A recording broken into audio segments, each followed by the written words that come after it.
Parce qu'apparemment, il n'est pas pressé. Lui ne fait pas de recours devant la Cour africaine des droits de l'homme et des peuples. En tout cas, les 20 ans, là, ça ne le gêne pas. Ça, c'est une parenthèse que j'ai referme. Mais on va aller en profondeur pour dire que notre objectif, là, nos objectifs principaux, la réinscription du président Gbagbo, du président Soro et du président Tidiane Thiam sur la liste électorale. Et la révision au-dessus de tout de la liste électorale. Vous comprenez ce qu'on dit? Voilà. Il faut être heureux qu'on ne demande pas la démission de Quibert.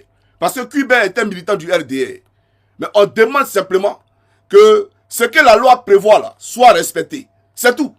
Ce que la loi de Côte d'Ivoire prévoit là, ça soit respecté. Par exemple, la révision de la liste électorale, chaque année doit se faire. Et ça là, vous ne l'avez pas fait. Donc on va rentrer en profondeur. Chers camarades, je vais vous présenter ici la comédie orchestrée par la CEDEAO. On va écouter un peu, hein, et après, je poursuis mon allocution. Voilà. Alors la CEDEAO, c'est parti. Il est prévu qu'à la veille d'une élection, la CEDEAO, la commission de la CEDEAO envoie une mission préélectorale pour la collecte d'informations, pour la collecte des besoins éventuels en vue d'avoir des élections libres, transparentes et apaisées. C'est l'objet de notre mission, une délégation que j'ai le plaisir de diriger, qui comprend le commissaire de la CEDEAO chargé des affaires politiques, de la paix et de la sécurité, des ambassadeurs de la CEDEAO, aussi bien à Abuja que celle qui représente la commission ici à Abidjan, le chef de la division des questions électorales au niveau de la CEDEAO et d'autres experts pour étudier les préparatifs liés aux élections. Nous allons faire des recommandations après avoir rencontré d'autres organes à la commission. C'est cette commission qui est destinataire de nos recommandations qui pourra décider de ce qu'il convient de faire. S'il pense qu'il y a des choses qu'il faut améliorer dans la préparation par les voies prévues, ceci sera porté à la connaissance des organes en charge du processus électoral. S'il y a même des expériences heureuses de la Côte d'Ivoire qui peuvent être partagées avec d'autres, ce sera... Voilà. Alors, c'est une vidéo qui est un peu longue. Mais dans cette vidéo, pour résumer, ils disent que ils sont là pour superviser les élections présidentielles, d'accord? Donc, ils seront les scrutateurs de ces élections-là. Ils seront représentés dans les différents bureaux de vote. Et ils demandent à tous les candidats, en cas de litige, etc., de se référer, d'accord, à l'institution qui est mieux indiquée pour régler ce conflit-là, ce litige-là. Voilà ce qu'ils sont en train de dire. Mais j'aimerais rappeler un fait qui n'est pas anodin, d'accord, à la CEDEAO. À la CEDEAO. Parce que ne nous provoquez pas, hein. Les Ivoiriens ne sont pas vos camarades. Il faut comprendre ça. Voilà. Mais je vais vous rappeler un fait, comme c'est vous qui avez ouvert le bal, on va danser dans le bal, il n'y a pas de problème. Mais ici, il s'agit notamment d'une décision de justice. La Cour africaine des droits de l'homme et des peuples avait ordonné à l'État de Côte d'Ivoire de réinscrire le nom du président Gbagbo et de réinscrire le nom du président Guillaume Soro sur la liste électorale. La Côte d'Ivoire a répondu que le président Laurent Gbagbo est privé de ses droits civiques. Monsieur le ministre, d'abord, vous savez, il y a beaucoup de manipulations. D'abord, la Cour africaine n'a jamais rendu de décision, c'était une recommandation. Vous jouez sur les mots là, monsieur. Non, je ne joue pas sur les mots. Non, mais c'est quand même important parce que lorsque la Cour africaine des droits de l'homme en 2020 dit que bon, j'ai été saisi d'un dossier et en attendant de statuer sur le fond, je recommande que Laurent Gbagbo soit sur la liste pour me permettre donc après de statuer sur le fond et que depuis 5 ans cette Cour n'a jamais statué sur le fond. Et pourquoi la Côte d'Ivoire quitte la Cour africaine des droits de l'homme? Vous savez que la plupart des pays africains ont quitté cette Cour. Et même le pays siège de la Cour africaine. La plupart, il ne reste que 4 pays, monsieur. Parce que lorsque cette Cour, par ses pratiques, porte une entrave à la souveraineté de nos États, mais nous sommes un État souverain, c'est vous qui avez payé de souveraineté ici dans ce pays. Donc ça a été l'occasion pour nous de démontrer que nous sommes un pays souverain. Vous avez refusé d'appliquer la décision. Non, on a refusé d'appliquer donc une recommandation qui portait atteinte aux institutions de notre pays. Donc, et c'est de façon souveraine qu'on l'a décidé. Donc c'est vous qui essayez de vous soustraire à la justice. On ne se soustrait pas parce que ce n'est pas... Il y a une décision de justice qui a été rendue en Côte d'Ivoire. Laurent Gbagbo, je rappelle qu'en 2020, vous avez fait un recours contre la radiation de Laurent Gbagbo sur la liste électorale et le juge de recours a confirmé cette décision de radiation qui était devenue définitive. C'est vous qui essayez de vous... Donc vous choisissez les décisions de justice qui vous arrangent. Je ne choisis pas de toutes les façons. Je le dis simplement. Vous pouvez dire ce que vous voulez. Mais est-ce que... Je termine rapidement. Monsieur le ministre, allez-y rapidement. On ne peut pas avoir une approche donc à géométrie variable. Et je l'ai entendu dire que oui, le PPAC pourrait gagner les élections. Mais je rappelle que le PPAC, à l'élection intermédiaire, il y a 18 mois, n'a eu que 185 000 voix. Et donc je ne vois pas comment, par miracle, vous gagnez des élections. Oui, mais là on part sur un autre domaine. Oui, mais c'est important parce que les Ivoiriens, votre candidat en 2010. Voilà. Alors, quand la question a été posée à l'État de Côte d'Ivoire sur la non-application de la décision de justice de la Cour africaine des droits de l'homme et des peuples, ils ont dit qu'ils étaient un État souverain. Je vais vous épargner, bien entendu, les corollaires de comment on appelle ça, du procès auquel l'État de Côte d'Ivoire a participé en se faisant représenter par Maître Abdoulaye Meïté dans le procès qui les engageait, et au président Solo Kibafoury Guillaume, et au président Gbagbo. Donc ils sont fait représenter dans ce procès-là. Ils ont perdu le procès. Mais ils ont scandé après qu'ils n'appliquaient pas la décision de justice parce qu'ils étaient un État souverain. Alors quand on est souverain, que cherche la CEDEAO en tant que scrutateur dans les élections présidentielles à venir? La CEDEAO, elle cherche quoi en Côte d'Ivoire? Parce que l'État de Côte d'Ivoire, nous on les connaît. Ils appliquent les décisions qui les arrangent. La preuve, quand le président Gbagbo Laurent les a piégés et qu'il a saisi la Cour africaine des droits de l'homme et des peuples en faisant un recours et que la Cour a rejeté parce que la Côte d'Ivoire n'est plus membre, en tout cas partie intégrante de cette Cour, Alassane Dramane Ouattara a publié à la RTI que la Cour africaine des droits de l'homme et des peuples rejette le recours du président Gbagbo, oubliant que lui-même Ouattara est sorti de cette Cour et oubliant que cette Cour avait ordonné à l'époque l'inscription du président Gbagbo sur la liste électorale. Mais ils n'ont pas publié ça à la RTI. Quand la Cour a ordonné là, ils n'ont pas publié ça à la RTI. Mais quand la Cour a rejeté le recours du président Gbagbo, d'accord, là ils ont publié à la RTI. Donc eux, ils appliquent la décision de justice qui les arrange. Donc si la CEDEAO est en Côte d'Ivoire, c'est parce que ça arrange Alassane Dramane Ouattara. On n'est pas cons.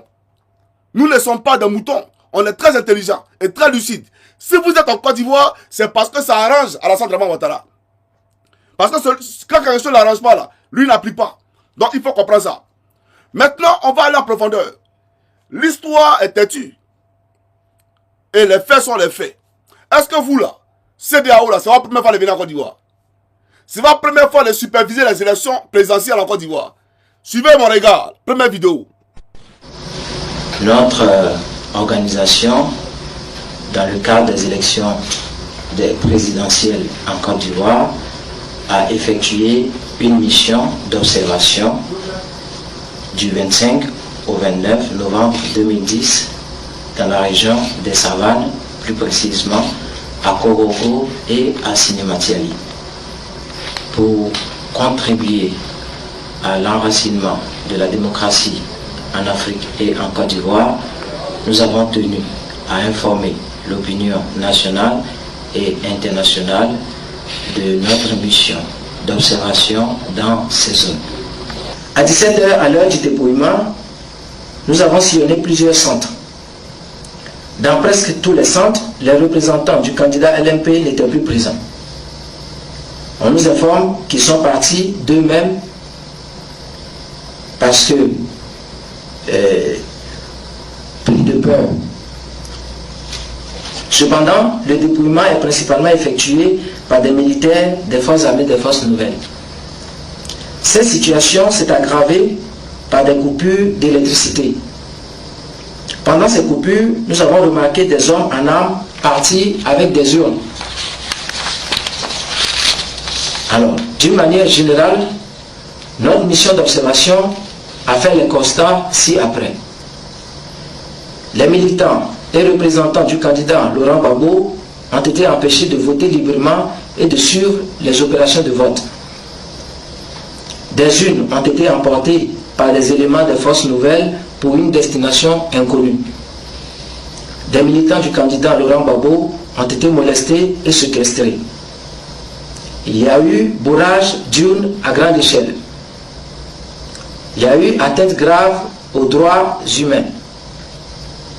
Des consignes de vote en faveur du candidat du RHDP ont été données par certains agents des bureaux de vote.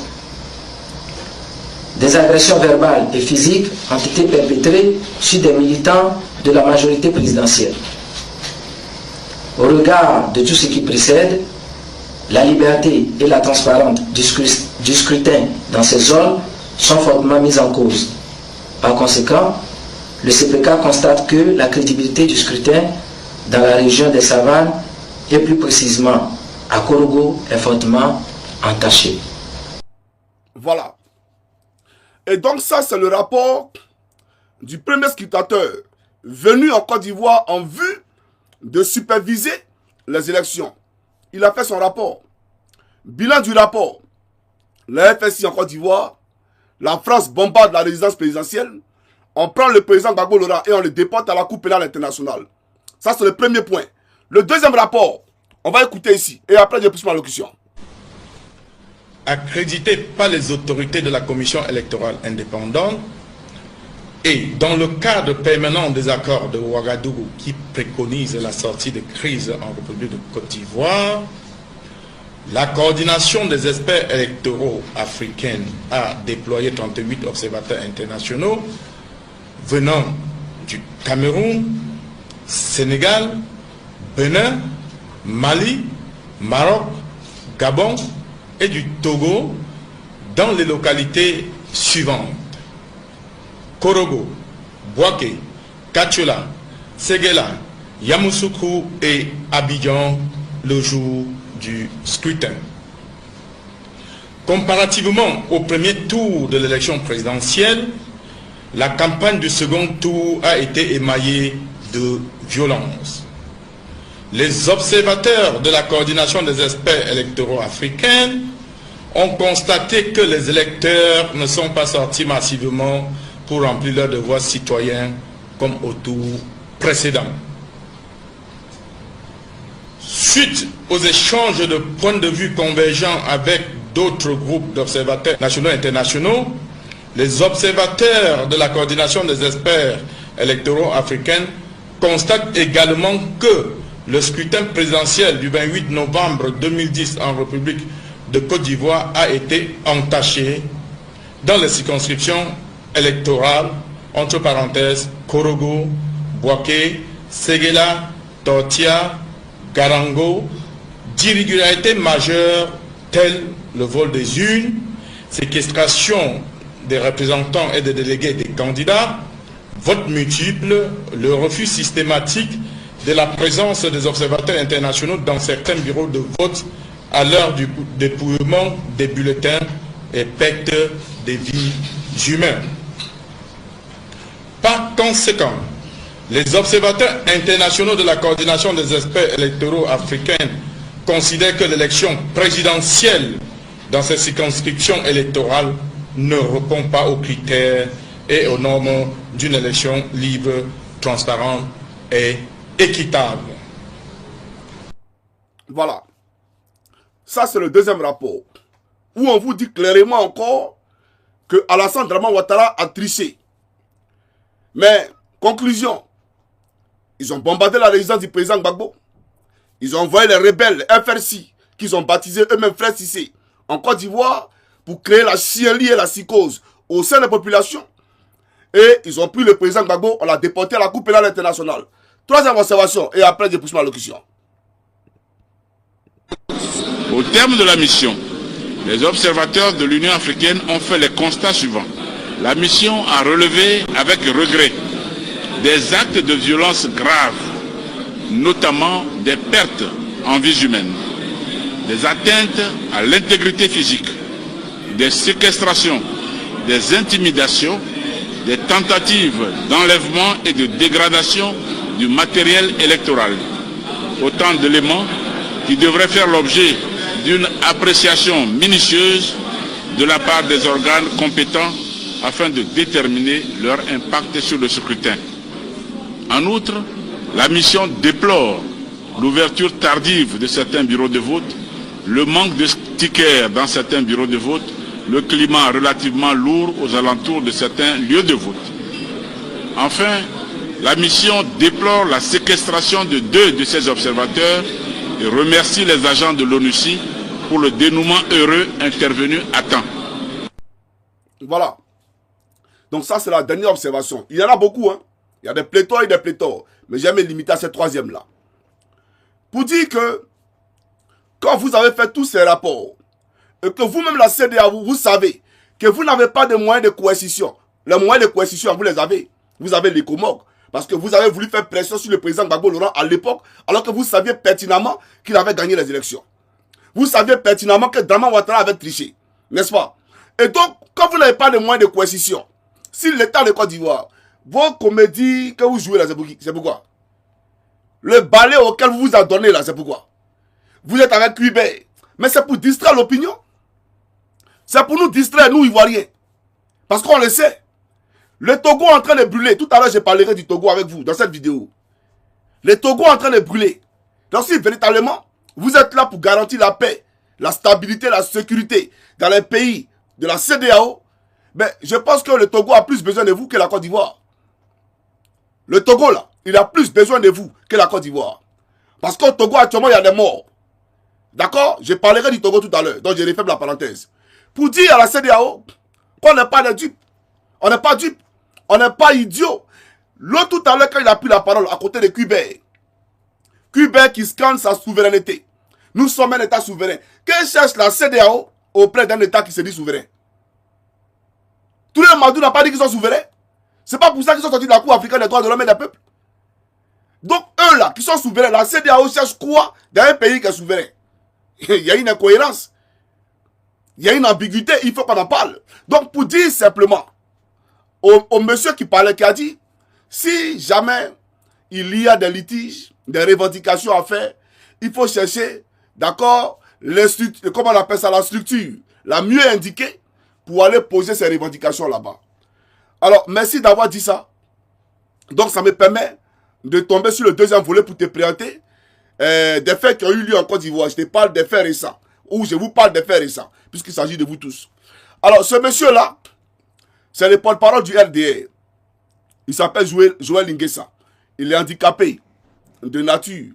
Parce que, voilà, il est important de préciser que Ouattara a mis en prison un handicapé. Parce que je ne vois pas en quoi est-ce que M. Joël Linguessa constitue une plaie pour la stabilité ou la sécurité en Côte d'Ivoire. Je ne vois pas en quoi est-ce que M. Joël Linguessa constitue, bien entendu, un danger ou une menace pour la paix en Côte d'Ivoire. Joël Linguessa qui a été à la tête du combat du RDR, qui a été le porte-parole d'Alassane Draman Ouattara, mais parce qu'il a osé simplement dire qu'il n'est pas d'accord qu'on exclut des candidats, hein, comment on appelle ça, de l'opposition, parce que ça a créé une crise en Côte d'Ivoire. Ouattara l'a pris, on l'a mis en prison. Pourquoi? Le motif, outrage à magistrat. C'est-à-dire qu'il a fait un outrage à la magistrature ivoirienne. Voilà ce qu'il disait. D'accord, j'ai compris. Alors, nous savons, nous, peuple de Côte d'Ivoire, qu'en Côte d'Ivoire, il y a, bien entendu, l'organe qui est chargé d'organiser les élections, qui est la commission électorale indépendante. Mais il y a un autre organe qui est plus supérieur, d'accord, et qui est la seule, d'ailleurs, qui est habilitée à dire aux Ivoiriens qui a gagné les élections et qui ne les a pas gagnées. Et sa décision-là n'est insusceptible d'aucune voie de recours. C'est-à-dire que quand le Conseil constitutionnel parle, personne ne peut venir, comment on appelle ça, dédier ou faire appel à la décision du Conseil constitutionnel. La décision du Conseil constitutionnel est sans appel. C'est ce que ça veut dire. Vous comprenez? Donc la CEI, elle organise les élections, elle proclame les résultats provisoires, mais elle donne au Conseil constitutionnel les résultats qui sont, en tout cas, qui est le seul arbitre, le seul juge à dire aux Ivoiriens qui a gagné les élections et qui ne les a pas gagnées. Et quand lui il dit là, personne ne peut dédire. Quand lui il dit, personne ne peut contester. Quand il dit, la page est tournée, d'accord, on ne parle plus de quoi que ce soit, c'est sans appel. Comme vous avez demandé aux différents candidats, en cas de litige, de recourir aux organes les mieux indiqués pour bien entendu poser leurs revendications. Voilà pourquoi je vous parle du Conseil constitutionnel.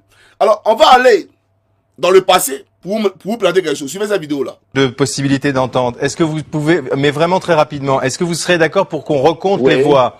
Est-ce que vous êtes d'accord pour un recompte? Oh non, il n'en est pas question. D'accord. Monsieur Attal, il n'en est pas question parce que le processus a été surveillé tout au long par le Premier ministre, par le représentant du facilitateur, Monsieur le Président Blaise Compaoré, et par le représentant du secrétaire général des Nations Unies. Ce n'est pas ce décompte, nous l'avons reçu. Moi, je détiens dans mes ordinateurs les 21 000 procès-verbaux donc des bureaux de vote. Ce travail a déjà été fait. Je vous dis, c'est tout simplement une stratégie pour Laurent Gbagbo de gagner du temps. Est-ce que vous reconnaissez... Vous savez, même le Conseil... Si je peux vous dire une phrase.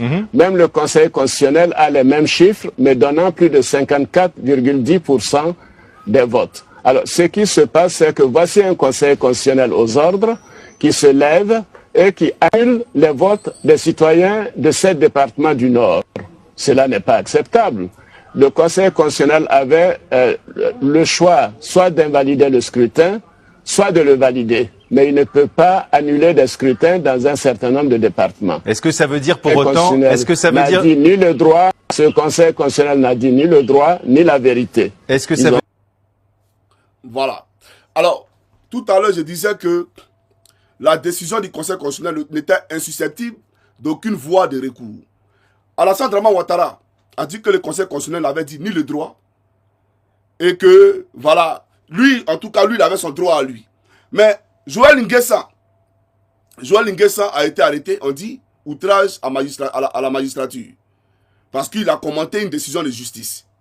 Mais quand le Conseil constitutionnel se lève et qu'il dit que le président Gbagbo Laurent a gagné, et que Ouattara Draman vient pour commenter cette décision du Conseil constitutionnel, le seul arbitre en Côte d'Ivoire habilité à dire aux Ivoiriens qui a gagné les élections et qui ne les a pas gagnées, quand Ouattara commente cette décision-là, mais lui, on ne l'arrête pas, on ne le met pas en prison. Ça, c'est normal. Mais quand Joël Nguessa se lève et qu'il dit que l'exclusion de tel ou tel candidat va créer le chaos en Côte d'Ivoire, là, c'est normal, on peut l'arrêter. Donc, c'est pour dire à la CEDEAO d'arrêter la démagogie et arrêter de dire aux Ivoiriens ou aux candidats, aux futurs candidats, non, si jamais il y a des bisbilles, il faut recourir à telle institution pour poser vos réclamations. Non, parce que quand la plus haute institution hier a parlé, Ouattara ne s'est pas plié à cette institution-là. Ouattara n'a pas écouté le Conseil constitutionnel. Quand le Conseil constitutionnel a parlé là, Ouattara n'a pas écouté. Donc vous demandez aux candidats de recourir à quelle institution? Ils vont aller vers quelle institution? Une CEI qui refuse d'entendre raison. Une CEI qui refuse d'écouter l'opposition. Une CEI qui refuse d'analyser, de réviser la liste électorale. On va aller vers qui en Côte d'Ivoire? L'opposition, les candidats vont vers qui en Côte d'Ivoire? Lorsque eux-mêmes ne respectent pas le Conseil constitutionnel. Donc, je dis à la CEDEAO de faire preuve de sérieux et d'arrêter la démagogie. Vous comprenez? En Côte d'Ivoire, actuellement, il y a un contentieux. La réinscription du président Gbagbo sur la liste électorale, du président du PLC étudiant Thiam sur la liste électorale et du président du GPS Sorogium sur la liste électorale. Alors, ces questions ne sont pas réglées et vous venez en Côte d'Ivoire, non, on va organiser l'élection. Il n'y aura pas d'élection et vous n'allez superviser aucune élection. Il faut écrire ça pour garder. Foutez la paix à la Côte d'Ivoire et quittez la Côte d'Ivoire. On ne vous a pas appelé. Les Togolais ont besoin de vous. On ne vous a pas appelé dans leur pays. Foutez la paix à la Côte d'Ivoire et quittez la Côte d'Ivoire. Tout simplement. Parce que vous êtes un instrument à la solde de la France.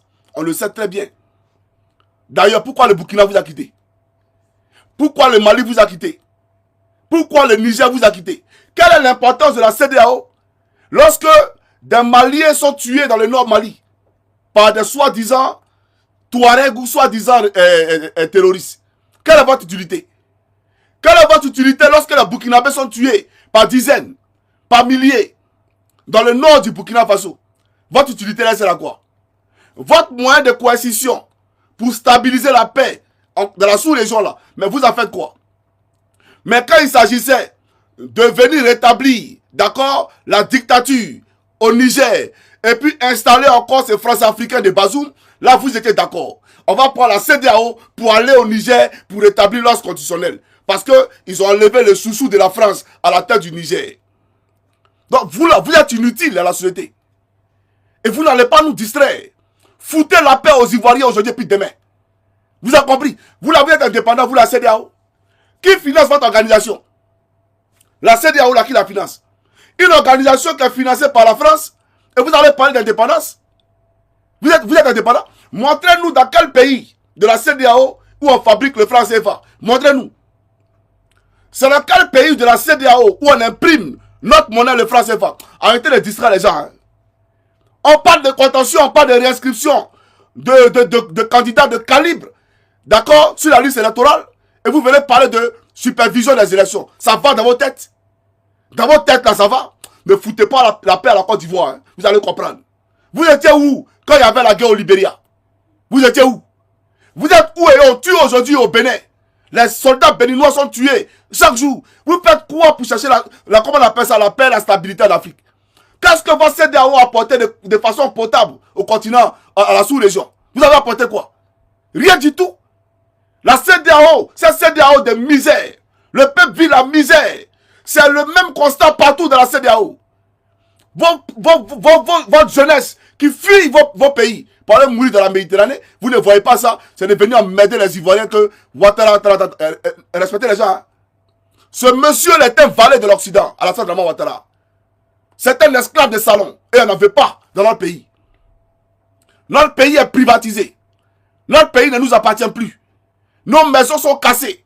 On vous parle de ça, vous venez raconter des bêtises. Vous êtes sérieux là, vous? Alors en profondeur.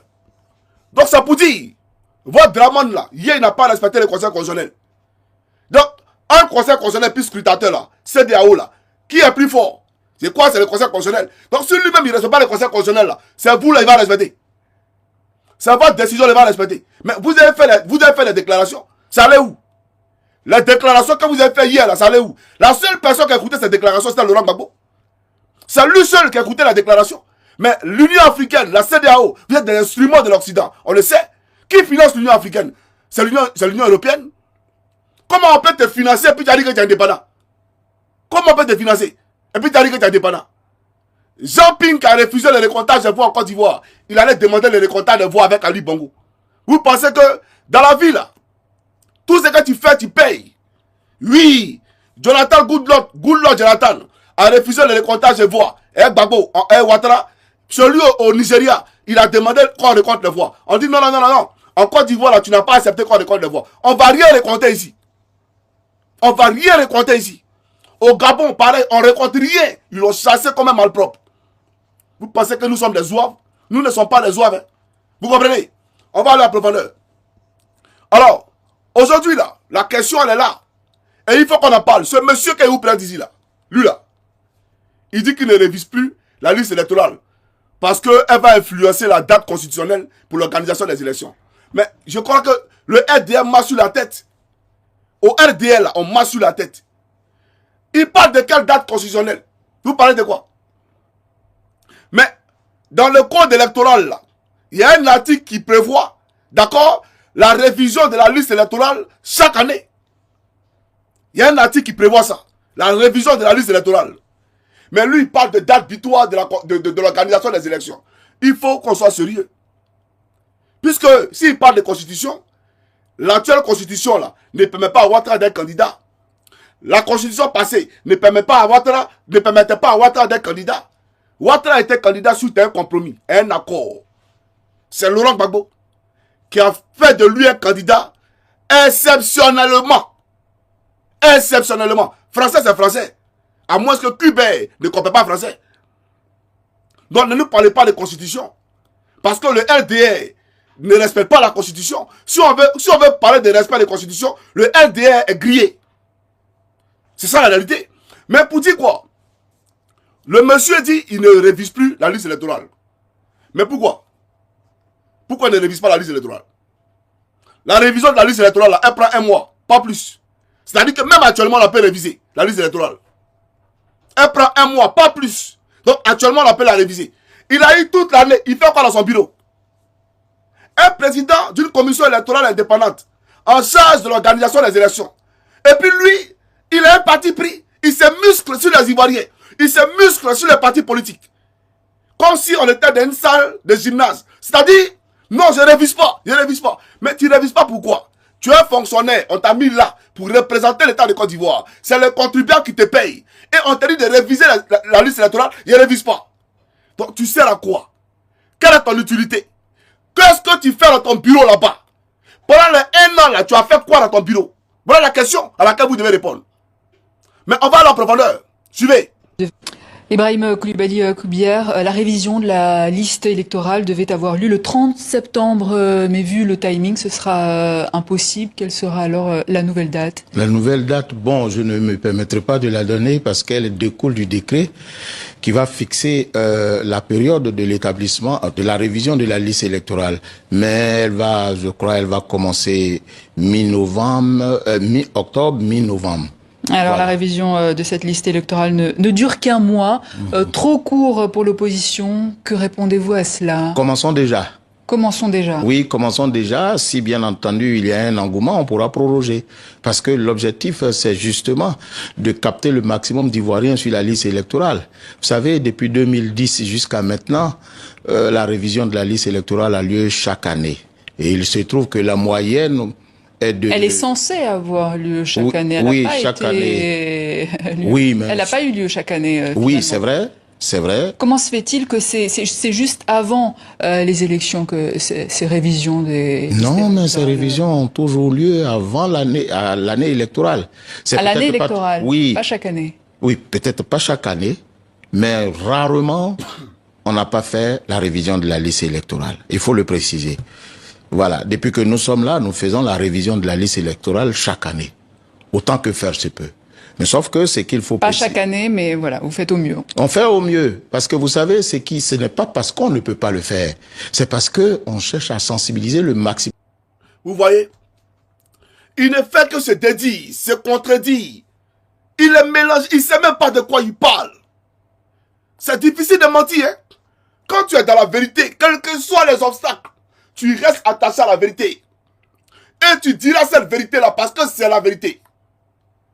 Mais quand tu es dans le mensonge, dans la roubladise, voilà. Non. La liste électorale, là, il faut qu'on la...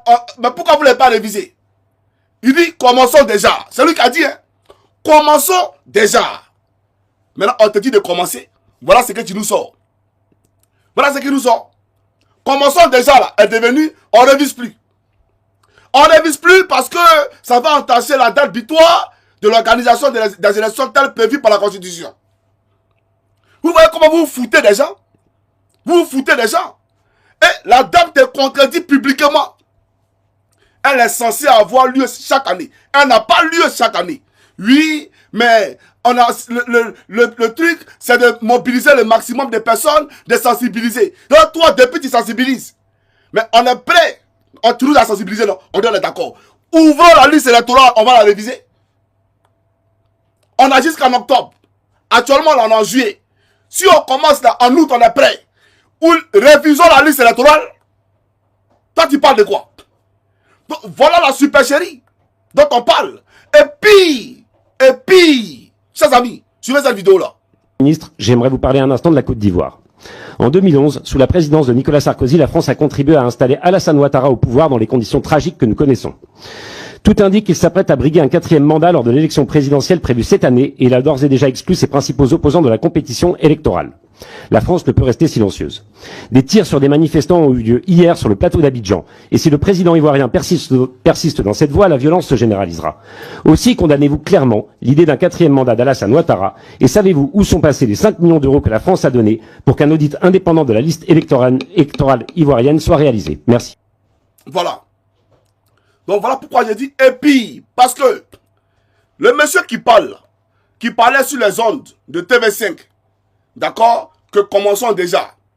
Commençons déjà. Ce monsieur-là a reçu 5 millions d'euros de l'État français pour la révision de la liste électorale. Mais il ne l'a pas fait. Il n'a pas révisé cette liste électorale. Donc où sont passés les 5 millions d'euros? Nous avons à la tête de la Côte d'Ivoire des brouteurs. Et même ils broutent l'État français. C'est-à-dire, ils broutent l'État français. Alors, le français qui a parlé là, ce député-là, il a dit quoi? Alassane Dramane Ouattara est en train de massacrer son peuple. Il a exclu des candidats. et il s'apprête à faire un 4e mandat illégal, illégitime. Toi, vous la CEDEAO là, vous les subordonnés de la France, vous connaissez bien les dossiers ivoiriens que c'est français là. Mais eux-mêmes là, qui sont les patrons de Ouattara là, voilà ce qu'ils pensent de lui. Voilà ce qu'ils disent. Et vous, des près, vous venez, non, on est venu pour superviser les élections. Eh, ne nous énervez pas. Hein. Cette CEDEAO de merde, d'ailleurs, on en sortira. La Côte d'Ivoire vit ses derniers instants dans la CEDEAO. Parce qu'on ne sera plus membre de cette structure de merde. C'est ça la réalité. Votre utilité, vous avez apporté quoi à l'Afrique? Vous apportez quoi à l'Afrique? Même les accords bilatéraux que vous avez signés entre États, vous ne les respectez pas. Le libre-échange sans dédouanement, vous ne les respectez pas. Il y a des frontières entre nous. Ces frontières-là existent. C'est ça la réalité. Donc ne venez pas distraire l'opinion qu'on CEDEAO. Vous êtes en mission. C'est Macron qui vous a envoyé. Vous venez nous distraire. On parle de révision de la liste et vous parlez d'organisation d'élections. On organise les élections comment lorsqu'il y a un contentieux sur la liste électorale? Lorsqu'il y a des mères qui ont plus de 16 enfants et tous les 16 enfants sont inscrits sur la liste électorale. Ces enfants-là sont nés le même jour, à la même heure, dans la même maternité. Vous avez vu ça là où? Donc, venez qu'on règle ces contentieux-là. Et vous parlez d'organisation d'élections. Soyons sérieux. On va aller en profondeur. On va aller en profondeur rapidement et après je pousse mon allocution. Alors, je vais présenter ici à la CEDEAO un fait, d'accord, qui est plus urgent. Suivez, c'est parti. Répression implacable qui s'est abattue sur les manifestations contre le régime de Faure Gnassingbé au Togo. Au 3e jour de la mobilisation à Lomé, ce samedi 28 juin, l'opposition et les organisations de la société civile ont unanimement condamné, alors que le gouvernement de son côté n'a fait aucune déclaration. Axel Simon. Pour la 3e journée consécutive, les manifestants sont descendus dans les rues de Lomé pour manifester contre le régime de Faure Gnassingbé en place depuis 20 ans. La répression a été violente. Un vaste dispositif policier a été déployé dans plusieurs quartiers de la capitale togolaise. Les forces de l'ordre ont utilisé des matraques et des gaz lacrymogènes. Certains dénoncent même des méthodes plus radicales encore. Notre frère a été tué hier dans la lagune. Et c'est en cherchant son corps aujourd'hui que nous avons retrouvé 2 autres corps dans l'eau. Les manifestants protestent contre la hausse des prix dans le pays, notamment ceux de l'électricité, mais aussi contre la réforme constitutionnelle. Les partis d'opposition craignent qu'elle permette au président actuel Faure Gnassingbé de consolider et de pérenniser son pouvoir. En 2005, il a succédé à son père, lui-même à la tête de l'État pendant 38 ans. Jusqu'à présent, le gouvernement togolais a répondu aux manifestations par la répression. Plusieurs personnalités critiques du pouvoir ont été arrêtées ces dernières semaines. L'ONG Amnesty International a également rapporté des faits de torture, des accusations démenties par les autorités. Le ministre du Travail estimant que le gouvernement ne faisait que répondre aux intentions des manifestants de semer le chaos. On passe au Tchad. Voilà. Donc, voici des problèmes cruciaux sur lesquels vous devez vous pencher. Si véritablement vous êtes dans une démarche de recherche de paix, de stabilité, si le fait que nous soyons des vivants sur la terre des hommes vous préoccupe tant, au Togo, Faure Gnassingbé est en train de faire des morts. Est-ce qu'on se comprend? Moi, Johnny, s'il était à la tête du Togo, ou même du Gabon, 2 petits pays, il n'allait avoir aucun pays au monde. Je dis bien aucun pays au monde qui allait se comparer à ces 2 pays en termes de qualité de vie. En termes de qualité de vie. Mais regardez la misère au Togo. Regardez la précarité grandissante au Togo. Un monsieur dont le père a fait 35 ans au pouvoir et qui vient, d'accord, effacer tout ce qui est organisation d'élections présidentielles. Ça veut dire désormais, il n'y a plus d'élections présidentielles au Togo. Il a créé un régime parlementaire qui existe, d'accord, dans le subconscient. Parce que sur le terrain, c'est lui le président tous les jours. Montrez-nous le premier ministre togolais qui a le pouvoir de décision au Togo. Montrez-nous. Ça n'existe pas. On a créé un régime parlementaire pour contourner la constitution. Et Faure Gnassingbé, il est là et il gère le Togo avec une main de fer. Mais vous n'en parlez pas. Les Togolais sont en train de mourir avec une armée d'illettrés. Les Togolais là, tous les policiers togolais sont des illettrés.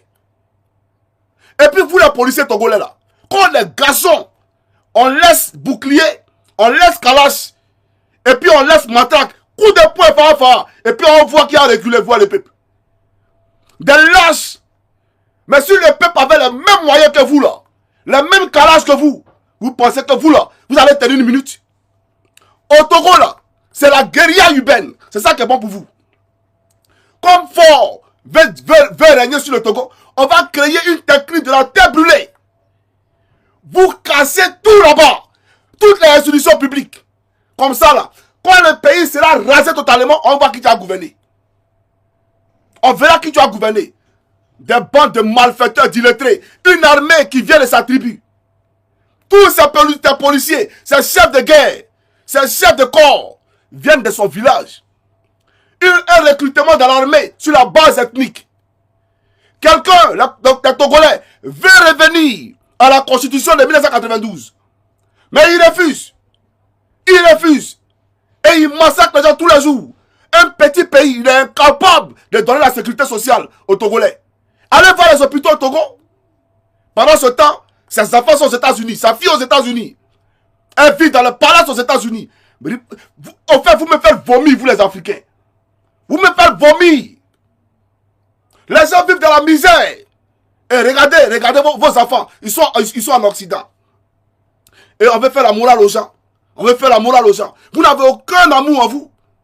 Aucune compassion, aucune pitié pour vos populations. Et vous voulez les diriger. Vous les dirigez là, c'est par rapport à quoi? C'est comme ça les Togolais doivent vivre au 21e siècle. Et on tue un Togolais. Jamais dit aux Togolais. Écoutez-moi très bien. Un seul sang de Togolais est versé. Il y a eu un mort, non? Plus si vous avez renoncé, c'est que vous avez trahi vos parents qui sont morts.